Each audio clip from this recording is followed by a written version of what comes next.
Selamat sore Pak Budi dan rekan-rekan yang kami hormati. Kami dari kelompok 2 akan mempresentasikan mengenai analisis kinerja dan intervensi. Demikian topik perbincangan yang akan kami bawakan pada hari ini. Yaitu yang pertama adalah dampak teknologi pada siswa, pengajar, dan learning organization. Berikutnya adalah mengenai intervensi atau desain pelatihan yang efektif. Selanjutnya adalah analisis kinerja untuk meningkatkan performance siswa dan pengajar. Dan yang terakhir adalah organisasi belajar atau learning organization.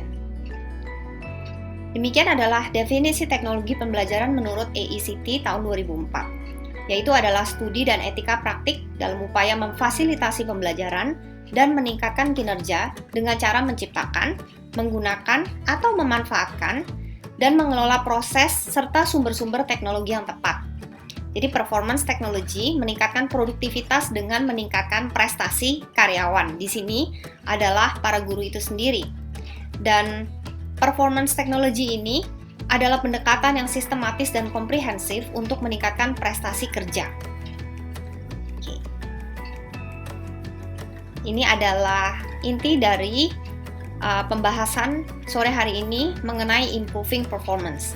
Jadi, cara teknologi meningkatkan kemampuan untuk berkembang dan berinovasi, baik dari peserta didik, para pengajar, dan learning organization itu sendiri. Saat ini kita akan memulai dari analisis kinerja dan intervensi pada siswa. Saya akan mulai dengan sebuah pertanyaan, yaitu bagaimana cara meningkatkan kualitas siswa, baik dari segi kognitif, psikomotorik maupun afektif. Diperlukan sebuah model atau instrumen atau suatu perangkat untuk menganalisa dan meningkatkan kualitas siswa. Dalam hal ini, kita akan mencoba menggunakan HPT, yaitu Human Performance Technology. Pada Human Performance ini kita akan mulai dari performance analisisnya, bagaimana menganalisa performance dari siswa, kemudian apabila terjadi suatu gap, kemudian dibutuhkan suatu analisis apa yang menyebabkan. Kemudian setelah itu kita masuk pada design dan bagaimana implementation-nya. Dan kita juga melakukan evaluasi secara kontinu untuk melihat apakah desain yang sudah dibuat ini dapat berhasil untuk mengatasi gap pada kinerja pada siswa. Kita mulai dari performance analysis. Jadi dalam performance analysis ini kita perlu menganalisa kemampuan dari segi pengetahuan siswa, baik itu dari kognitif, psikomotor maupun afektif. Lalu bagaimana cara kita mengetahui menganalisanya? Mungkin untuk dari segi kognitif, kita bisa melihat dari nilai siswa. Dari psikomotor mungkin kita juga bisa melihat dari bagaimana peran siswa di dalam kelas. Kita bisa melibatkan homeroom teacher, kemudian kita juga bisa melibatkan konselor di dalamnya juga. Itu termasuk untuk kita menganalisa afektif dari siswa. Kemudian untuk yang poin berikutnya adalah sekolah. Kita perlu menganalisa dari segi sekolah. Melakukan analisa terhadap sekolah, lingkungan sekolah, itu berkaitan dengan apakah sekolah sudah bisa menjadi second home buat siswa. Sudah menjadi tempat yang nyaman atau belum bagi siswa. Karena ini juga perlu kita analisa. Apakah sekolah itu nyaman atau tidak. Tentunya akan ada perubahan pada siswa. Kemudian yang berikutnya adalah lingkungan kelas. Apakah kelas itu cukup kondusif untuk dipakai belajar atau belum kondusif? Lalu apa penyebabnya dan bagaimana cara mengevaluasinya? Kemudian yang berikutnya adalah pelajaran. Ya, kita belum melakukan analisa terhadap pelajaran yang diajarkan. Apakah sudah sesuai ataukah saat menyampaikan pelajaran menggunakan metode-metode yang sesuai, yang mudah dipahami oleh siswa, atau mungkin bisa menggunakan metode-metode yang menarik sehingga siswa bisa menyukai pelajaran dan tujuan dari pembelajaran itu dapat tersampaikan atau tidak. Kemudian yang poin berikutnya adalah circle. Nah, bicara circle ini adalah bicara tentang apa sih lingkungan siswa itu, termasuk lingkungan pertemanan siswa, lingkungan pergaulan siswa, kemudian hobinya siswa itu biasa ngapain, kemudian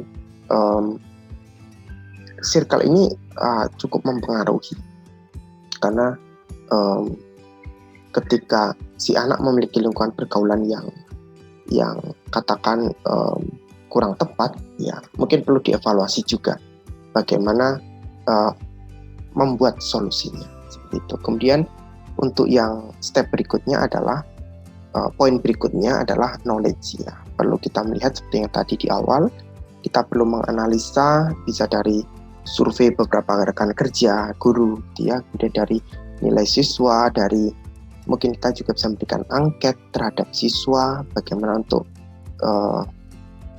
mengetahui tentang keaktifan siswa di dalam kelas. Kemudian ya kita bicara tentang gap, ya. Apakah setelah kita melakukan sebuah analisa terhadap performance siswa, apakah muncul gap atau tidak? Kalau tidak muncul gap, ya sudah selesai, berarti nggak ada masalah. Tapi yang akan kita bahas saat ini adalah apabila muncul gap, apa yang akan kita lakukan? Kita akan masuk pada cause analysis. Yang pertama adalah tentang data, informasi, dan feedback. Data, informasi, dan feedback ini sangat penting untuk mengumpulkan seperti apa gap dan juga loss yang muncul. Kemudian berikutnya adalah tentang support. Bagaimana kita melakukan analisa terhadap support yang diberikan kepada siswa, dukungan dan support yang diberikan kepada siswa pada saat belajar. Kita juga bisa bekerja sama dengan orang tua. Bagaimana orang tua itu mendidik siswa, memberikan support kepada siswa, dan bagaimana orang tua mentreat siswa selama dalam belajar. Kemudian poin berikutnya adalah tentang skill. Perlu menganalisa skill dan pengetahuan yang dimiliki oleh siswa. Nah, ini kita bisa bekerja sama dengan kurikulum juga, dengan para guru, homeroom teacher, kemudian guru-guru yang mengajar. Kemudian kita juga bisa melibatkan konselor di dalamnya. Kemudian berikutnya adalah tentang rewards, ya. Jadi bagaimana rewards itu reward yang diberikan kepada siswa itu apakah perlu, ya, ataukah bermanfaat, atau justru malah melemahkan. Kita perlu menganalisa supaya jangan sampai kita salah langkah, ya, memberikan reward dengan tujuan baik tapi ternyata melemahkan. Jadi kita perlu evaluasi ataupun sebaliknya seperti itu. Nah, poin berikutnya adalah tentang motivation. Jadi menganalisa motivasi belajar siswa itu sangat penting karena itu kita akan melihat dari dalam siswa itu seperti apa. Dan kita juga perlu melibatkan orang tua di dalam menganalisa motivasi belajar siswa. Katakan siswa itu kelas 1 SMA. Berarti ketika masuk ke SMA itu, katakan di SMA X, ya. Katakan ketika siswa masuk di SMA X, kemungkinan guru dan juga konselor itu sangat susah untuk menganalisa motivasi siswa. Tapi kita bisa melibatkan melibatkan orang tua untuk melihat bagaimana sih track record dari motivasi yang dimiliki siswa pada jenjang sebelumnya. Dan dari situ bisa menjadi bekal untuk melangkah ke depan. Bagaimana mentreat, bagaimana memunculkan dan memotivasi siswa. Step berikutnya adalah intervention selection and design. Poin pertama adalah performance support. Jadi perlu memberikan motivasi kepada siswa untuk belajar. Guru juga diminta untuk memberikan ruang yang lebih kepada siswa untuk bertanya. Jadi berikan ruang, berikan suatu motivasi kepada siswa untuk belajar. Mungkin dari metode bisa diatur sedemikian rupa supaya memberikan motivasi kepada siswa, atau mungkin dengan berbagai macam cara, ya, bisa diberikan dan berikan ruang kepada siswa untuk bertanya. Kemudian berikutnya adalah desain. Jadi perlu membuat suatu rancangan untuk perbaikan, untuk mengatasi gap yang ada, supaya pemahaman siswa di dalam belajar itu bisa ditingkatkan. Kemudian yang poin berikutnya adalah personal development. Jadi perlu adanya kerjasama dengan konselor untuk menggali potensi siswa. Ya, potensi siswa perlu digali. Karena pada umumnya guru lebih banyak berfokus di materi dan kita perlu melibatkan konselor. Karena konselor pada dasarnya pada umumnya ya mereka memiliki suatu instrumen-instrumen yang dapat digunakan untuk menggali potensi siswa. Dan dari situ kita bisa mengarahkan siswa, kita mendorong. Kemudian kita juga bisa menyiapkan program-program yang dapat menyalurkan, ya, dapat menjembatani siswa untuk meningkatkan kreativitas mereka. Seperti itu. Kemudian yang poin berikutnya adalah communication. Ya, jadi perlu menciptakan suatu komunikasi yang baik, yang cair, yang nyaman, yang rileks. Jadi nanti bisa muncul satu bonding antara guru dengan siswa. Sehingga siswa juga bisa merasakan nyaman. Dia bisa merasakan sekolah ini sebagai second home-nya mereka. Jadi ketika siswa mau berangkat ke sekolah, tidak perlu disuruh-suruh, tidak perlu dorong-dorong, tapi akan memiliki kesadaran, kemauan, kesukaan untuk berangkat ke sekolah. Karena ada bonding tadi. Okay. Step berikutnya adalah intervention, implementation, and change. Ya. Pada poin ini, yang pertama adalah manajemen. Membuat dan mengatur dengan baik desain peningkatan kualitas siswa. Nah, jadi perlu di-manage dengan baik bagaimana desain yang sudah direncanakan agar dapat efektif dalam meningkatkan kualitas siswa. Kemudian poin berikutnya adalah development. Membangun suatu sistem yang tepat untuk meningkatkan kualitas siswa. Kemudian yang poin berikutnya adalah communication and building. Melakukan suatu komunikasi yang baik dan menciptakan bonding antara siswa dengan guru dan sekolah. Jadi bagaimana membangun suatu komunikasi ini sangat penting. Yang tadi sudah kita bahas juga bahwa ketika siswa memiliki bonding dengan guru, dengan sekolah, maka tanpa disuruh, tanpa dipaksa, siswa akan punya keinginan, kemauan untuk datang. Dan itu akan bisa mengurangi gap yang ada pada siswa. Yang terakhir adalah evaluation. Jadi kita perlu melakukan sebuah evaluasi terhadap kondisi sekolah yang tadi. Dievaluasi apakah sudah bisa dikatakan sebagai second home atau belum. Ruang kelas apakah bisa dikatakan sebagai tempat yang nyaman atau belum. Metode pembelajaran apakah bisa dikatakan berhasil atau belum. Itu perlu dievaluasi. Dan perlu juga mengevaluasi cost analysis yang sudah didapatkan tadi. Kemudian perlu juga menganalisa apa yang menjadi penyebab dari gap yang muncul.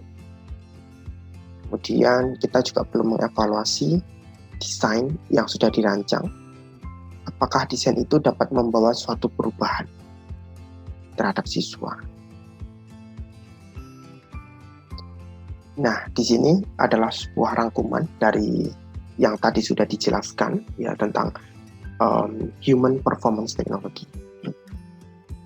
Dari sini kita bisa melihat ya dari atas ini bahwa performance analisis itu perlu dilakukan di awal untuk menganalisa di awal, kemudian masuk pada sebuah analisa berikut yaitu menganalisa gap seperti apa yang muncul.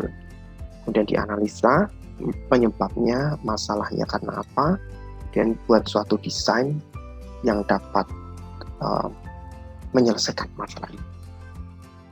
Tetapi kita juga perlu melakukan evaluasi pada tiap tahapnya. Tiap tahap perlu dilakukan sebuah evaluasi agar sistem yang dibuat itu dapat maksimal. Seperti itu. Berikut adalah human performance technology yang digunakan untuk meningkatkan, untuk menganalisa kinerja siswa dan bagaimana intervensi. Kalau saya mau menampilkan ininya juga bisa sih ya. Misalnya saya tampilkan beberapa pertandingan saja untuk pertandingan ya. Untuk pertandingan coba saya sharekan.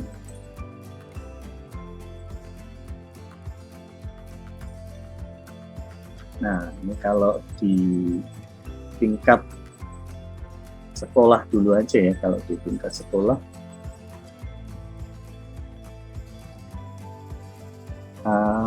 Oh ini ya.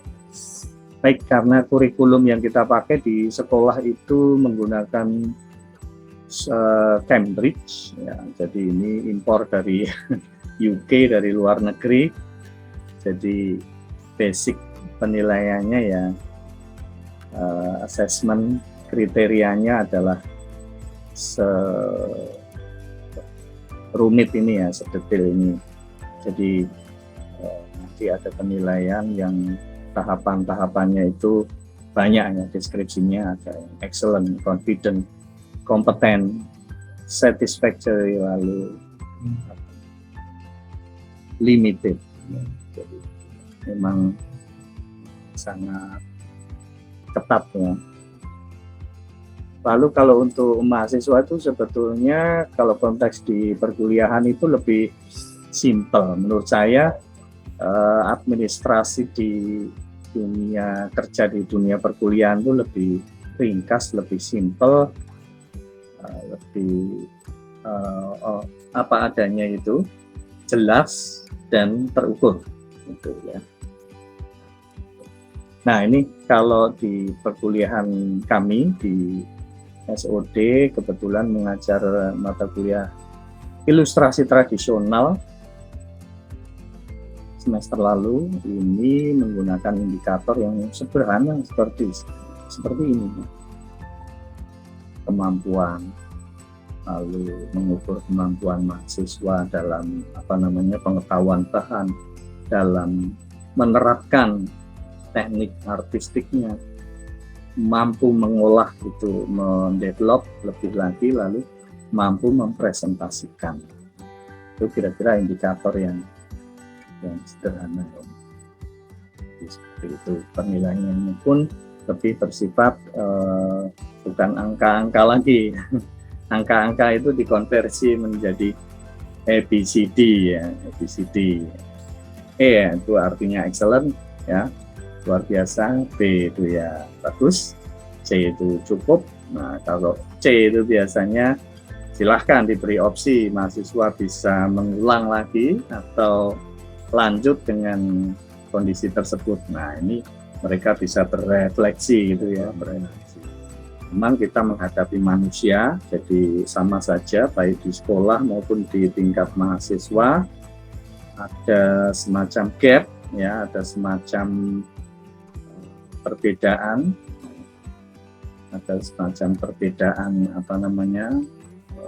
dari aspek pencapaian akselerasinya itu beda-beda memang setiap orang.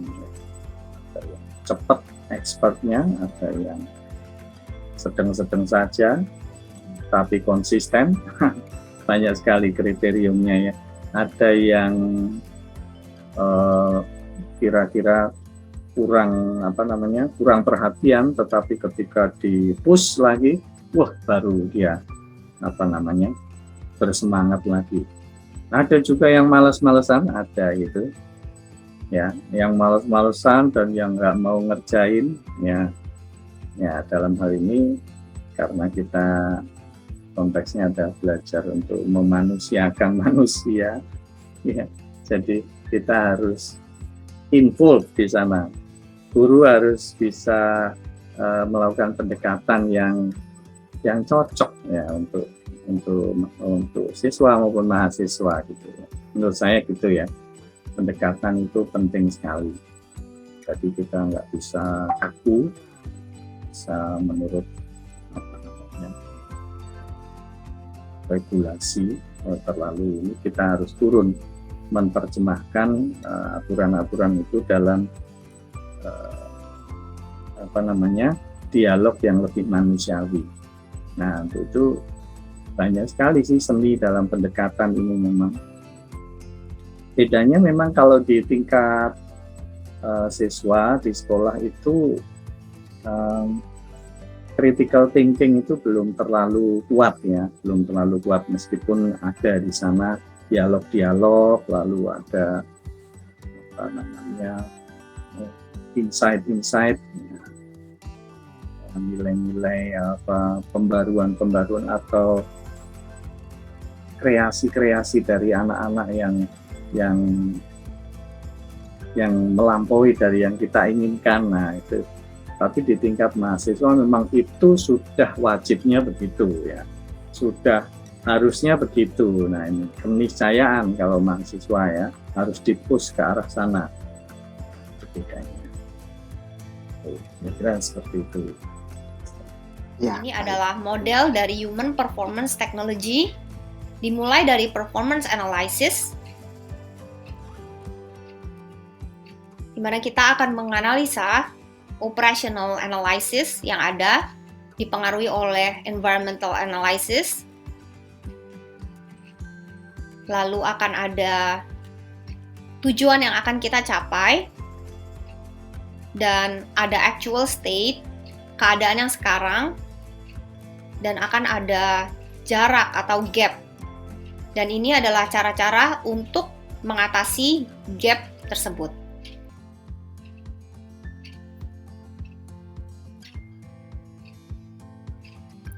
Yang akan kita bicarakan pada sore hari ini, kita akan melihat dari sisi para siswa, pengajar, dan learning organization. Teknologi kinerja juga sangat bermanfaat bagi para pengajar atau para guru di zaman e-learning seperti saat ini. Tidak lagi para guru ini dapat menggunakan metode yang sama dalam memberikan ilmu kepada para siswanya. Oleh sebab itu, diperlukan training untuk meningkatkan kinerja dari para guru ini dalam dimulai dari merancang pembelajaran, lalu teknik mengajar, hingga memberikan umpan balik kepada para siswanya. Jadi dengan intervensi dari teknologi kinerja ini, maka diharapkan mutu para guru, kinerja para guru ini sebagai desainer pembelajaran akan berhasil menciptakan kegiatan pembelajaran yang kaya dan bermakna bagi para siswanya. Harapannya bahwa tentu saja di masa yang akan datang, hidup para siswa ini akan memberikan dampak yang positif bagi lingkungan di sekitarnya. Sebab itu, kita akan membicarakan Human Performance Technology Model.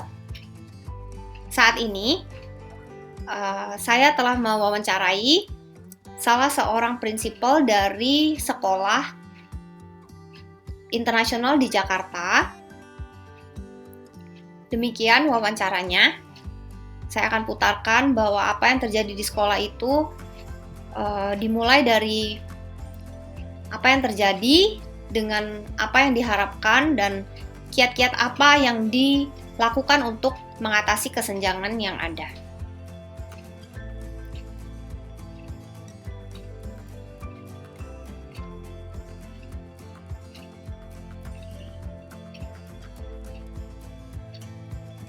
Ada tantangan sendiri yang seperti Mas Vero bilang bahwa bagi guru kita diajarkan untuk sangat konsisten saat mengajarkan murid, especially untuk di kelas yang offline waktu itu. Karena kan parents juga lihat kan, karena banyak sekolah apa yang teachernya lakukan di kelas bersama anaknya, parentsnya sudah tidak tahu, gitu. Nah di sekolah kami semua terbuka, semua open. Jadi kalau kita bilang sih mungkin guru memang seperti yang Mas Vero bilang harus extra work nih, gitu. Jadi benar-benar bahwa kita kasih lihat bahwa kita adalah konsisten, kita mengajarkan anaknya yang betul, seperti itu. Nah untuk di online ini Mas Vero,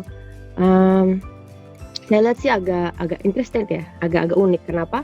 Karena dulunya yang hanya beberapa parents mungkin yang sempat masuk ke kelas, atau mungkin ada beberapa parents kan yang tidak sempat gitu. Oh kerjaannya banyak. Ada parents yang dua-duanya bekerja, jadi mereka tidak sempat untuk masuk ke kelas gitu. Nah di pandemi seperti ini, apalagi mulai 1 tahun pertama, semua kan di rumah. Semua di rumah, parents di rumah, anak di rumah. Dan di situ baru terlihat bahwa parentsnya, oh ternyata anak saya belajar ini, anak saya belajar ini. Dan saya pikir sih dengan masa pandemi seperti ini, mungkin untuk teacher kami sudah lebih terbiasa mengajar seperti itu. Karena kan kita sudah biasa dilihat parents. Jadi saat sekarang nih, semua anak kan pasti kalau Zoom itu ada parentsnya di rumah dan mereka pasti mendengar. Itu nilai plus sih mungkin untuk sekolah kami ya. Karena dengan begitu apa yang kami mau capai itu lebih terbantu. Karena parentsnya memang sudah ada di rumah dan hampir semua parents tuh melihat apa yang anaknya belajar gitu dari online ini. Cuma memang yang sangat sulit itu adalah teachers yang memang sudah terbiasa dengan conventional ways untuk mengajar. Seperti ya kita masuk sekolah, masuk kelas, dia ngajari papan, anak-anak buka buku. Gitu. Karena memang tidak dipungkiri kan kalau offline itu banyak nilai plusnya ya. Kita bisa hubungan kita dengan sesama teacher juga lebih baik karena kita setiap hari bertemu gitu. Kalau ada problem atau apa kita bisa solve langsung di saat itu juga. Lalu kalau sama anak-anak juga human touch kita kan sama anak-anak sangat penting, apalagi kita teachers. Dan di sekolah kami di Morningstar Academy, Christian value-nya itu kita bisa terapkan lebih baik kalau kita ada human touch. Gitu yang kita ketemu setiap hari. Nah, jadi mungkin yang lebih gap-nya ya yang tadi Miss Vera bilang, gap yang kami temukan itu salah satunya adalah teachers yang memang sudah biasa konvensional sekarang harus totally 180 derajat berubah menjadi semuanya online. Gitu. Menggunakan Zoom, Google Classroom, Canva, apalagi ada Kahoot, Qubit dan segala macam itu kan sangat baru untuk teachers. Gitu. Jadi untuk 1 tahun pertama kemarin memang pasti semua sekolah akan kewalahan, Miss Vero, ya termasuk juga sekolah kami. Jadi salah satunya yang paling susah itu memang mengajarkan guru-gurunya tentang teknologi. Gitu. Nah kebetulan memang di sekolah kami di tahun pertama itu lebih banyak teachers yang menggunakan conventional way. Gitu. Karena kan memang di sekolah kami juga umur teachernya tidak kami batasi, oh udah umur segini tidak boleh jadi teacher lagi gitu.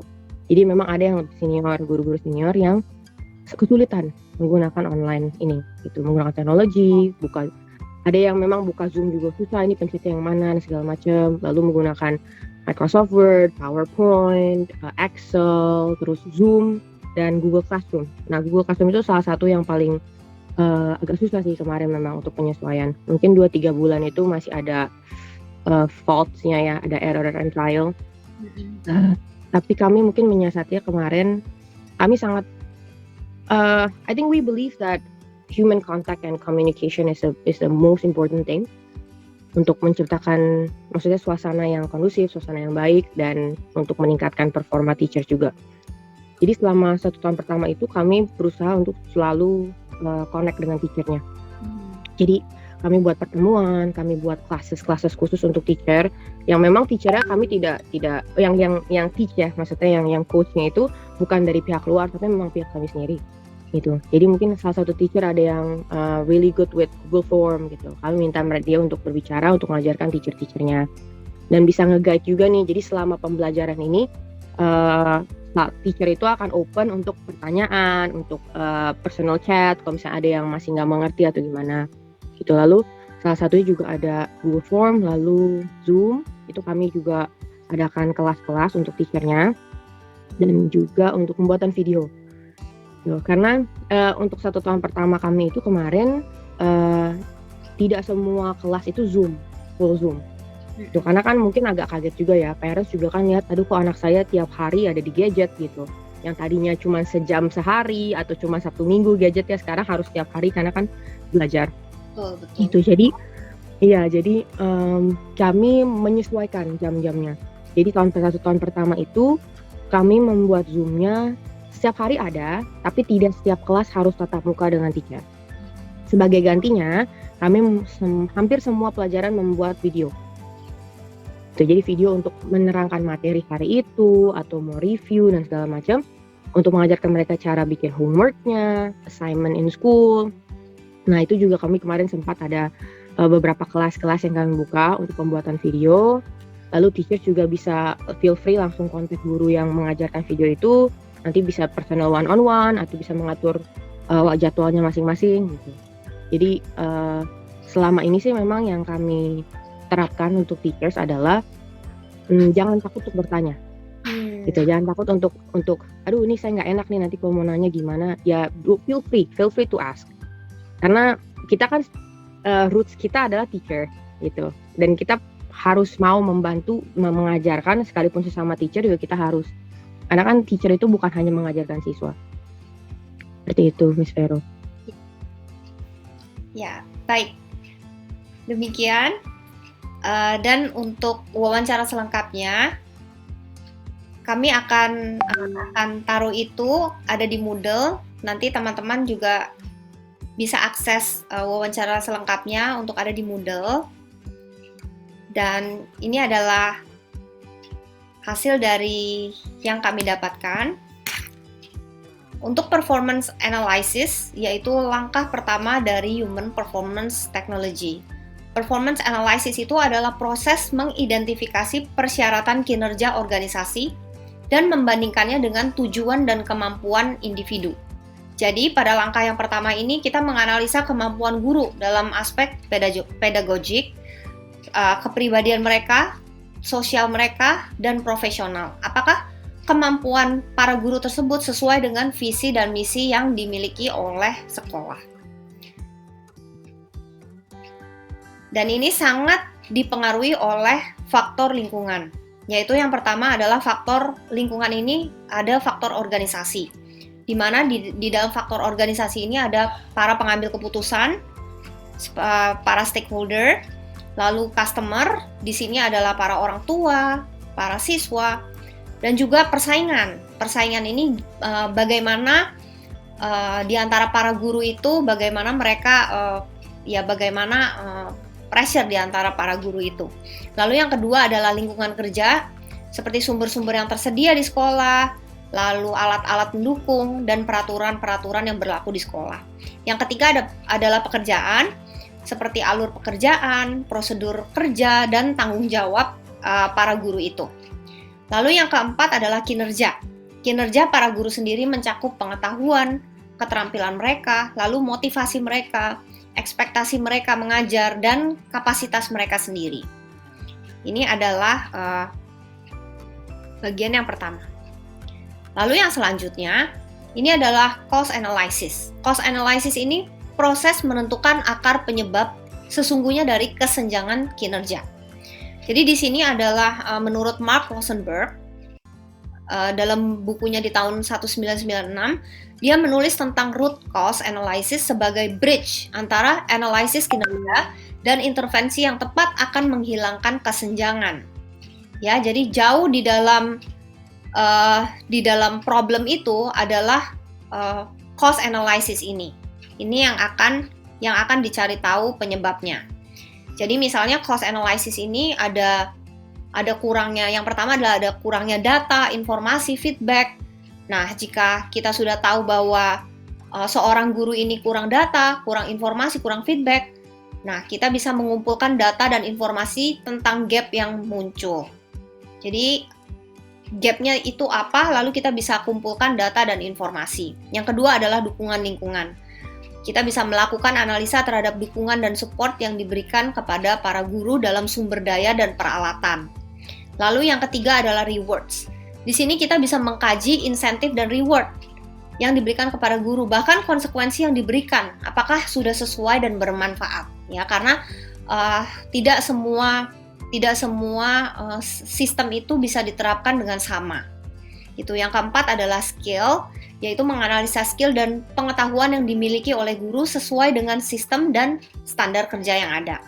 Yang kelima adalah kapasitas individu guru itu, yaitu menempatkan orang yang tepat pada tempat yang tepat juga. Yang keenam adalah motivasi dan harapan, menganalisa penggerak motivasi guru untuk berkreasi. Tidak semua guru itu sama. Ya. Oke. Yang kedua adalah intervention, selection, and design. Ya, seperti kita tahu bahwa suatu intervensi itu akan selalu diawali dengan analisis kinerja yang sebelumnya ya. Oke. Respons untuk mengidentifikasi penyebab dan masalah kinerja untuk meningkatkan kinerja. Jadi intervensi ini dirancang berdasarkan analisis kinerja. Langkah ini adalah tindakan yang terencana dalam mendapatkan solusi untuk mengatasi gap yang ada. Intervention, selection, and design, kita bisa melakukan keenam hal ini. Kita bisa melakukan performance support, yaitu mengadakan teknologi interaktif, juga bisa mengadakan bantuan pekerjaan untuk para guru yang membutuhkan. Lalu juga yang kedua adalah work design, membuat suatu rancangan perbaikan untuk meningkatkan kompetensi guru. Yang ketiga adalah personal development, mendatangkan coach untuk menggali potensi, juga bisa juga career development, diberikan feedback berkala untuk para guru.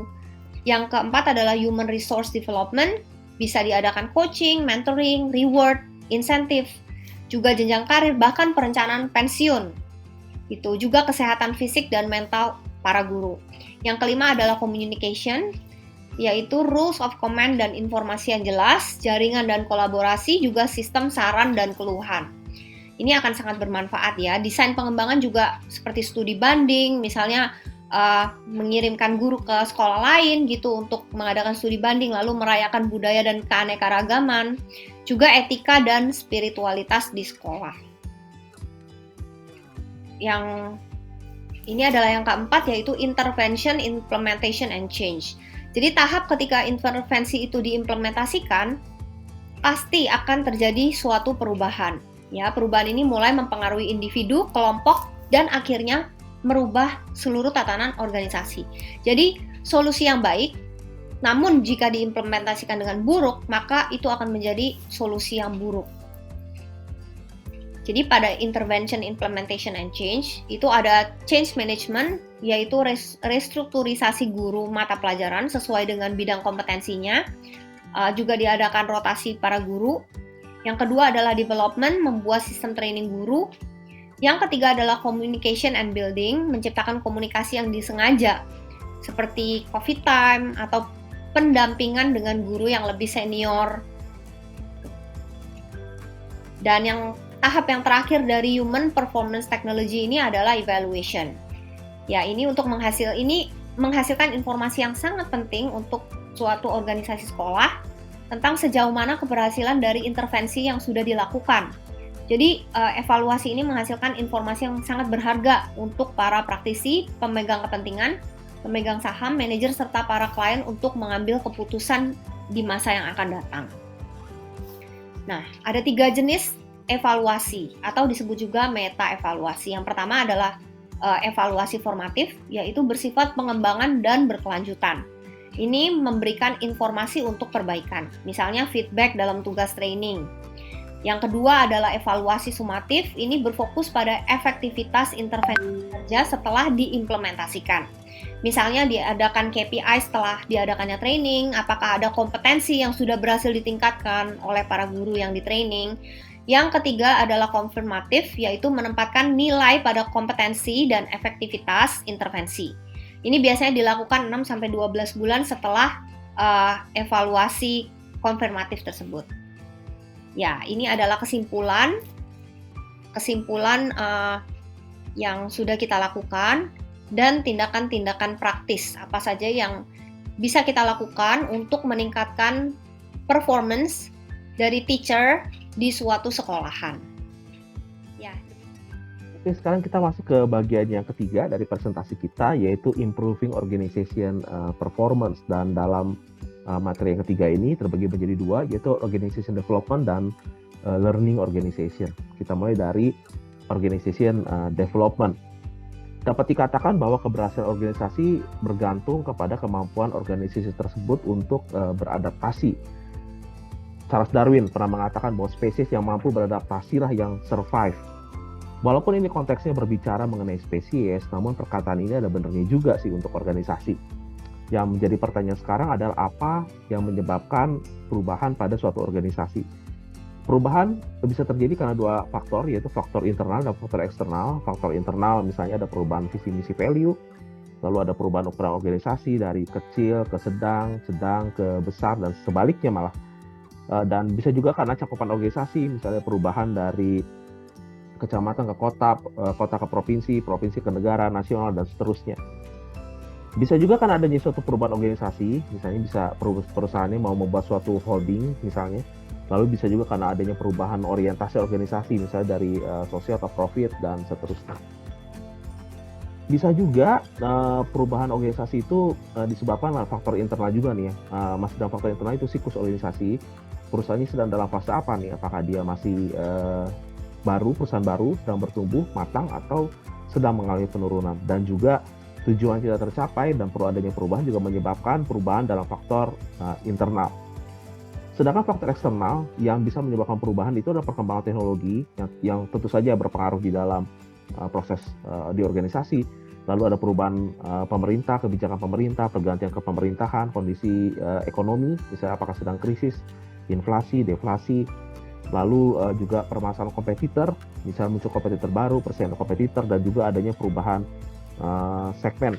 Dan karena banyaknya perubahan-perubahan ini, disinilah sebetulnya organization development sangat berperan. Gitu ya. Mengapa sih organization development bisa dibilang ya karena lewat OD gitu bisa secara sistematis menganalisa dan merevisi proses, bisa juga untuk memilih strategi perubahan yang tepat dan merancang perubahan organisasi, lalu menyiapkan model organisasi dan strukturnya untuk mendukung proses perubahan, juga menetapkan key performance indicator, lalu bagaimana cara untuk menjadi agent perubahan, dan juga untuk mengurangi kerugian SDM dan keuangan dari perubahan organisasi.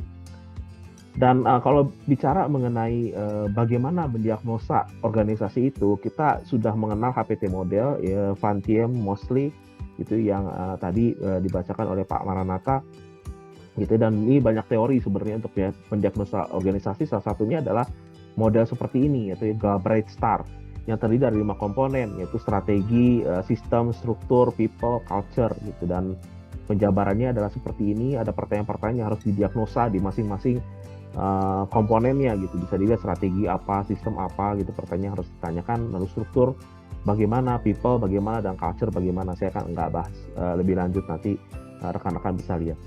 Yang pelajaran yang kedua yang akan kita bahas di dalam topik pengembangan organisasi ini berbicara mengenai learning organization, gitu ya. Dan kalau bicara mengenai learning organization ini sebenarnya banyak bersinggungan, nyerempet, beririsan juga dengan knowledge management sebenarnya, yang akan banyak dibahas nanti sama kelompok yang lain. Kata kuncinya learning organization itu adalah belajar secara kolektif, secara bersemangat, terus-menerus pembelajarannya, sehingga memperoleh pengetahuan yang lebih baik. Lihat nih, menarik nih, pengetahuan yang lebih baik tujuannya pada akhirnya adalah untuk keberhasilan dari perusahaan. Nah, ini kalau menurut Chris Collison, Geoff Parcell, Learning to Fly, ini salah satu buku yang cukup terkenal dalam masalah learning organization dan knowledge management. Dia mengatakan bahwa dalam proses learning organization ya harus diciptakan dong environment-nya. Dan environment itu sangat penting di dalam perusahaan untuk learning organization. Dan Mark Ward di dalam bukunya Building the Learning Organization ada 5 subsistem sebagai sebuah sistem, yaitu subsistem belajar, subsistem organisasi, subsistem orang, subsistem pengetahuan, dan subsistem teknologi. Ini menurutnya Michael Marquardt. Dan kalau bicara lagi mengenai pembelajar membuat kultur belajar di dalam perusahaan, sebenarnya ada barrier yang harus ditangani. Nah, ini permasalahannya adalah hambatan ini, yaitu barrier of behavior, gitu ya. Ini masalahnya budayanya nggak kebentuk, lalu barrier of business process, prosesnya nggak ada. Lalu yang ketiga itu adalah barrier of teknologi. Jadi ngomongin soal masalah ini, people, proses, teknologi, ini harus ada balance antara ketiganya untuk menciptakan suatu organisasi yang mau belajar atau learning organization. Dan ketiga hal ini berkaitan. Dan kapan sebenarnya proses learning itu berjalan di dalam sebuah perusahaan, dalam satu organisasi? Sebenarnya ngomongin soal learning proses itu bisa dari learning before, sebelum melaksanakan suatu tugas. Itu sebenarnya juga ada pertanyaan-pertanyaan nih, sudah ada learning sebelumnya, learning yang harus dilakukan gitu. Biasanya yang dipertanyakan adalah apakah ada yang tahu atau enggak gitu, bagaimana prosesnya, dari mana kita bisa belajar dari yang sudah melakukan ini sebelumnya. Ini learning before. Dan oleh karena itu sistem yang harus dibuat adalah bagaimana caranya mempertemukan antara yang sudah tahu dengan yang belum tahu gitu. Dan bagaimana cara pengajarannya, bagaimana mentransfer knowledge-nya dan seterusnya. Lalu learning proses yang kedua itu learning during dan juga learning after. Jadi setelah melakukan itu, pada saat proses melakukannya dan juga pada saat proses mengevaluasinya, bagaimana kita bisa menyimpan hasil pembelajaran itu? Apakah kita punya sistemnya? Apakah kita punya teknologinya? Lalu bagaimana cara kita mengeluarkan kembali gitu? Dan mungkin juga kepada orang yang berbeda yang belum pernah mengerjakan itu. Nah, ini juga suatu hal yang menarik dan ini harus dibantu oleh HPT. Nah, bisa dibilang seperti ini modelnya. Kalau andai kata ada business issue, apa yang orang lain tahu, info apa yang kita tahu, lalu bagaimana kita menggabungkan dari informasi-informasi yang sudah kita tahu, dan bagaimana kita setelah melakukan itu memasukkannya kembali ke info yang kita sudah ketahui.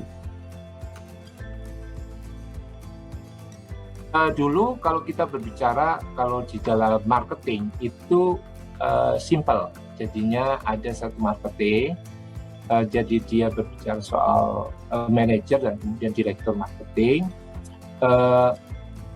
hanya berkutat kepada yang dinamakan above the line, below the line. Above the line, below the line. Above the line itu kalau kita ngomong adalah satu kegiatan yang lini atas kayak TV, radio. Itu yang sebelum-sebelumnya ya, pada waktu kita buat 97. Tetapi pada waktu sampai 2010 dan saya berkembang di mana digital itu ada, jadi nggak cukup untuk above the line, below the line doang. Below the line-nya umpama nggak cukup cuma billboard, terus kemudian ada tim edukasi ya, untuk yang ke rumah sakit, ke sekolah, ke segala macam. Dan karena berkembangnya waktu itu digital, kita 2010 sudah mulai. Nah sekarang itu sudah dipecah.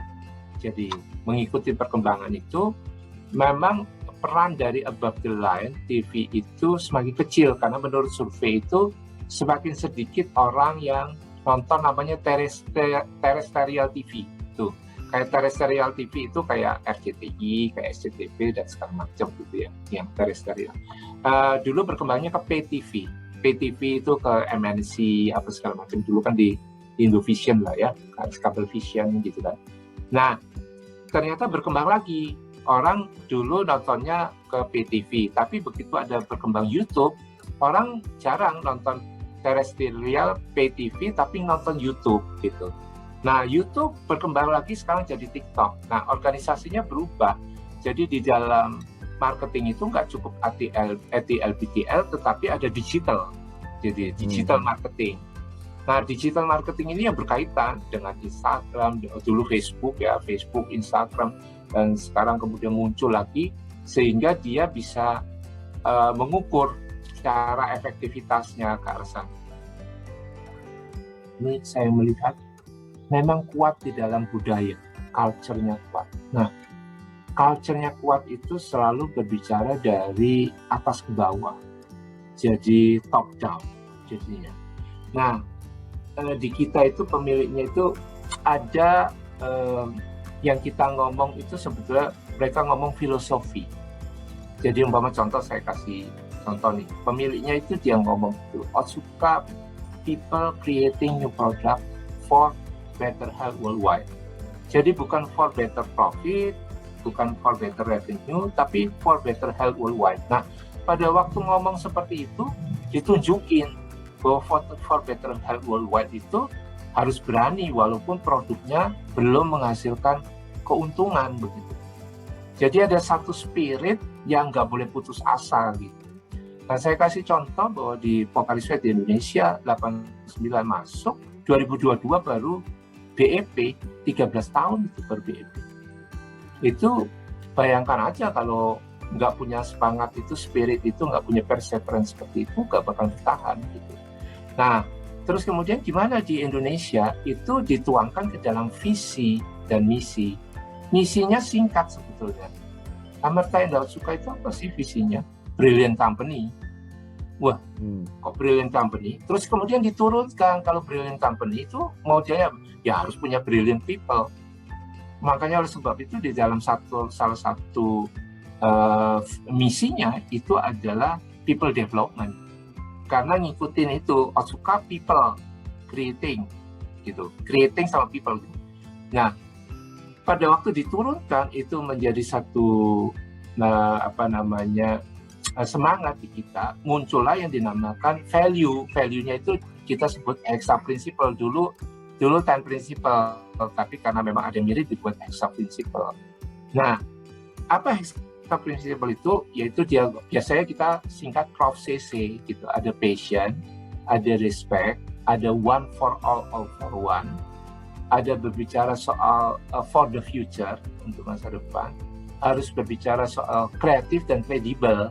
Jadi, nah, orang-orang Otsuka harus punya DNA-nya ini nih, 5-6 ini, 6 hexa principle. Nah, caranya gimana untuk membuktikan? Ya, karena memang saya terlibat, saya diminta untuk audit dari CEO.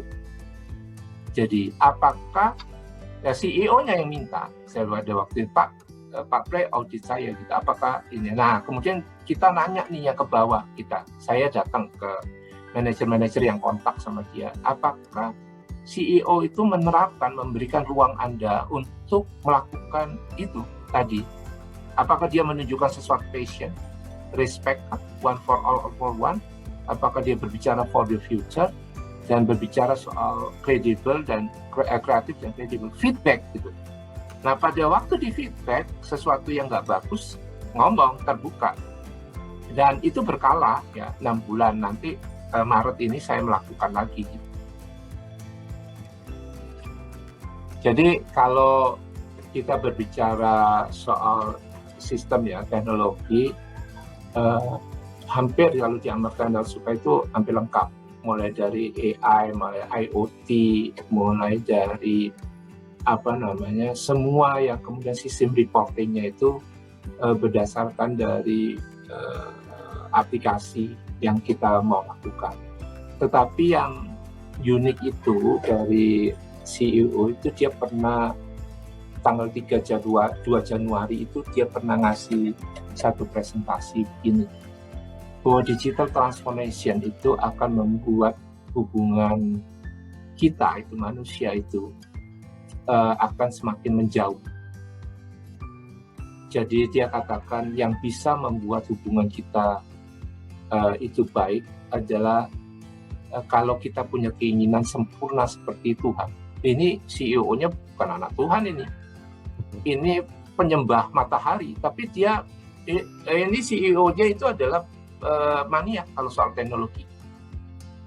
Investasinya gede, tetapi dia sadar bahwa yang bisa membuat mereduce bahwa itu kesalahan itu adalah manusianya, hatinya harus ada gitu. Memang teknologi bisa, semua bisa. Jadi umpama contoh nih, kalau kita berbicara soal IoT di pabrik gitu ya, kita kalau dulu manual pakai tulisan, sekarang semuanya itu real time. Jadi pabrik itu pada detik itu produktivitasnya berapa persen, ada downtime-nya berapa persen, itu bisa langsung di situ, bisa terlihat. Nah, cuma permasalahannya kalau dengan angka-angka tersebut digunakan untuk apa? Jadi kembali lagi ya selalu itu kita tekankan namanya human touch. Makanya masih ada meeting. Makanya kalau di kita itu salah satu kerugian di dalam pandemi ini memang keuntungannya teknologinya berkembang, tetapi human touch-nya berkurang. Ya kepinginnya kalau meeting minimal hybrid gitu. Begitu. Ya.